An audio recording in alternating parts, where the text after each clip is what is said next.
میری زندگی کا پہلا ٹرین کا سفر تھا جو میں نے اکانومی کلاس میں ملتان سے کراچی تک کرنا تھا۔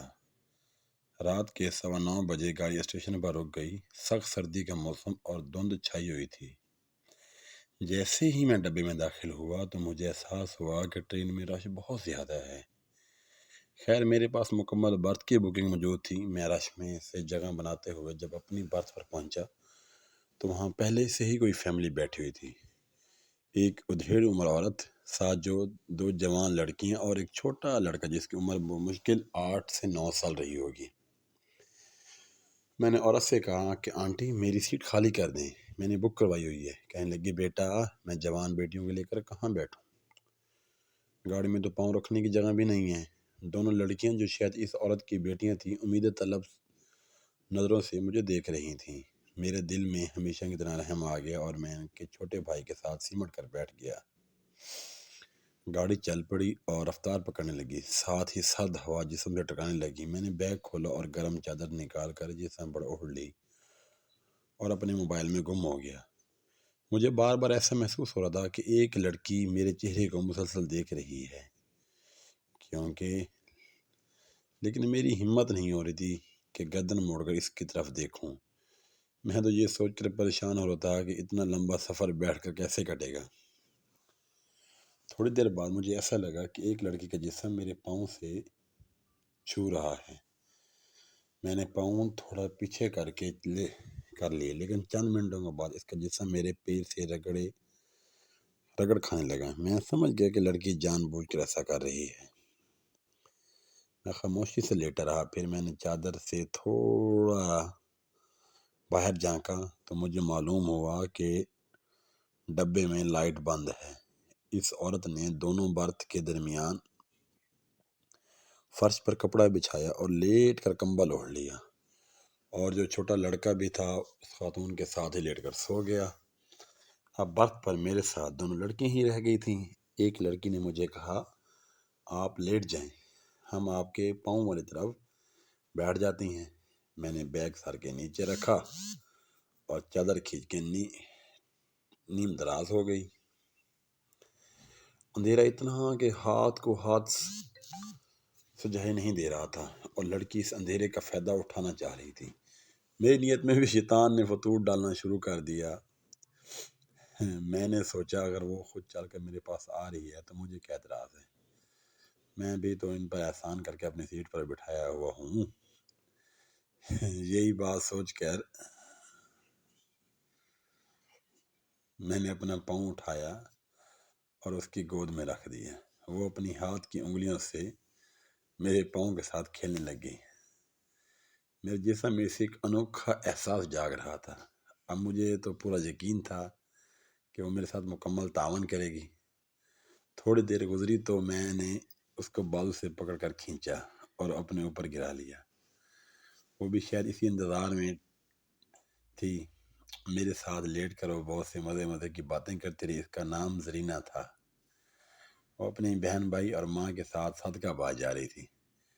میں نے اس سے کہا کہ تمہاری بہن جاگ رہی ہے، اس کو پتہ چل گیا ہوگا اور تم میرے ساتھ لیٹی ہو۔ تو زرینہ نے کہا اس کو سب معلوم ہے، فکر کرنے کی کوئی ضروری بات نہیں ہے، وہ میری بہن کم اور سہیلی زیادہ ہے۔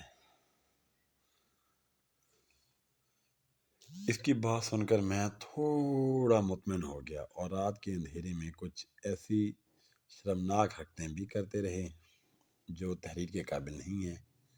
بہرحال سفر بہت مزے کا گزر رہا تھا۔ پھر زرینہ نے کہا میری بہن بیٹھ کر تھک گئی ہے، اس کو بھی اپنے ساتھ لٹا لو۔ مجھے کیا اعتراض ہو سکتا تھا۔ اب صورت حال کچھ ایسی بن گئی، میرے ایک طرف زرینہ اور دوسری طرف اس کی بہن لیٹی ہوئی تھی۔ میں بمشکل لیٹ پا رہا تھا، لیکن صورتحال ایسی تھی کہ سب کچھ بہت دل فریب لگ رہا تھا۔ دونوں بہنیں میرے بہت دیر تک مجھ سے چھیڑ چھاڑ کرتی رہیں۔ میں خود کو خوش قسمت سمجھ رہا تھا۔ پتہ ہی نہیں چلا کہ رات کے کس پہر میری آنکھ لگ گئی۔ اچھا مزے کی بات آگے سنو اب۔ اور میں گہری نیند سو گیا۔ خواب میں دونوں بہنیں میرے ساتھ شرارتیں کرتی رہیں، کبھی میری پینٹ میں ہاتھ ڈال لیتیں اور کبھی چٹکیاں کاٹنے لگتیں۔ ایسے ہی سفر کرتا رہا اور صبح دن کے اجالے میں میری آنکھ کھلی تو ٹرین سندھ میں داخل ہو چکی تھی۔ میں آنکھیں ملتا ہوا اٹھ بیٹھا۔ وہ ساری فیملی اپنا مطلوبہ اسٹیشن پر پہنچی ہی کہیں اتر چکی تھی۔ رات والی باتیں سوچ کر میرے ہونٹوں پر مسکراہٹ دوڑ گئی۔ مجھے زرینہ اور اس کی بہن یاد آ گئی، جنہوں نے میرے سفر کو بہت خوشگوار بنا ڈالا تھا۔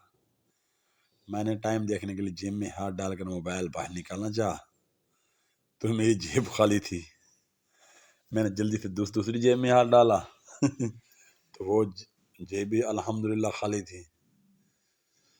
تو وہ دوسری جیب بھی مجھے خالی جیب مجھے منہ چڑھا رہی تھی۔ میں جلدی سے اٹھ کر بیٹھ گیا اور اپنی چادر اٹھا کر دیکھی تو بھی موبائل موجود نہیں تھا۔ سیٹ کے اوپر نیچے بیگ کی جیب میں ہر جگہ دیکھ لیا لیکن موبائل نہیں ملا۔ مجھے چھوٹا سا ہارٹ اٹیک آنے لگا کیونکہ میرا موبائل 40,000 کا تھا جو میں نے مشکلوں سے پیسے جمع کر کے خریدا تھا۔ پین کی پچھلی جیب میں ہاتھ ڈالا تو بٹوا غائب تھا۔ دماغ کا فیوز ہی اڑ گیا۔ پہلے موبائل اور اب بٹوا دونوں غائب تھے۔ ہر جگہ پاگلوں کی طرح تلاش کرنے کے باوجود بھی کچھ نہیں ملا۔ بٹوے میں میرے 18,000 روپے، شناختی کارڈ، ATM کارڈ اور دیگر ضروری چیزیں تھیں۔ اچانک میرے ذہن میں زرینہ آ گئی، کیونکہ جب زرینہ بار بار میرے پاکٹ میں ہاتھ ڈال رہی تھی۔ پچھتاوے کے علاوہ کچھ نہیں بچا تھا۔ میں نے کسی سے فون مانگ کر اپنے دوست کو اتنا بتایا کہ سوتے ہوئے میرے موبائل سے بٹوا اور موبائل چوری ہو گئے، لہذا برائے مہربانی مجھے آ کے اسٹیشن پر لینے آؤ، تو ساتھ کچھ پیسے بھی لے آنا۔ اس کے بعد باقی کا سفر میں نے فقیروں کی طرح گزارا۔ جیب میں پیسہ تھا نہیں، نہ کھانے کو کچھ تھا۔ شام کو جب میں کراچی ریلوے اسٹیشن پر اترا تو بہت بڑا سبق سیکھ چکا تھا۔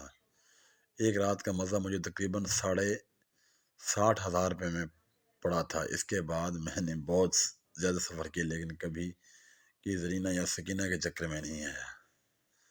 سارے پیارے ناظرین کمنٹ میں بتائیے گا کہ میری آبیتی کیسی لگی اور ہمارے چینل کو سبسکرائب کر دیجیے گا۔ شکریہ۔ تب تک کے لیے اللہ حافظ۔